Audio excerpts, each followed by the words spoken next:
not every day is a good day. Right? We are not superwomen. We may look like it, but it's not, right? So in those days that are not, said, oh my gosh, what's today? What do you do? What do you do?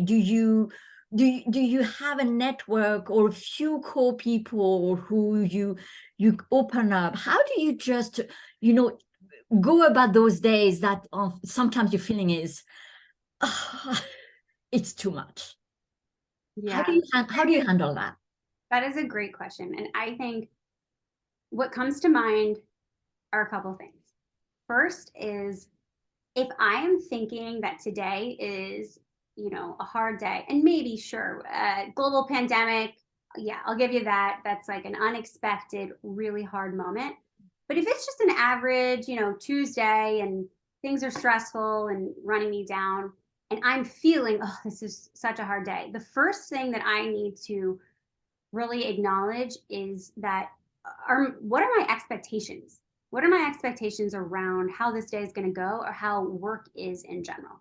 So I think the first thing is approaching work with basically the expectation is that things are going to happen. I show up to work to solve problems. So if there's a day without that, I mean, that's amazing, but I think that's just the paradigm shift of approaching life, which instead of being surprised that things aren't working out, being ready for it, because that's why you got out of bed in the morning, right? Mm. So I would say that's the first thing is the perspective in which I approach that quote unquote stress.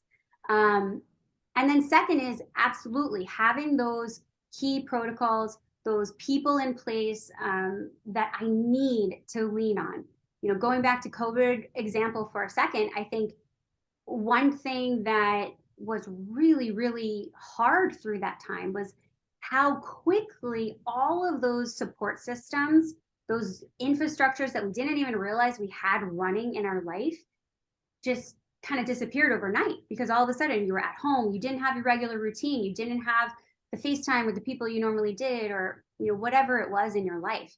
And I hit a point where I was so burnt out, and I had to really come to terms with myself that, yeah, I don't have those same support things I did have before, but I need to find new ones because they're everything, right? And I've really learned how consistency around those things is what it's all about. It's never something I will graduate from.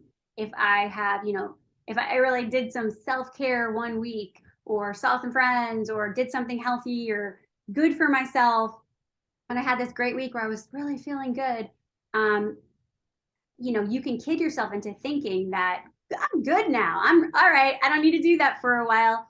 No, like that's basically just waiting for things to keep piling up again, and then you getting overwhelmed or burning out. What I learned through that time was really setting up a lot of consistency around whether it's a self-care thing, whether it's exercise, whether it's touch points with friends, um, because they're everything. They Mm. keep you going. And if you can't text somebody on a, middle of the day and say, oh my gosh, today I really need to vent to somebody, and it's just some random chain of your best friends that are going to say, oh my gosh, okay.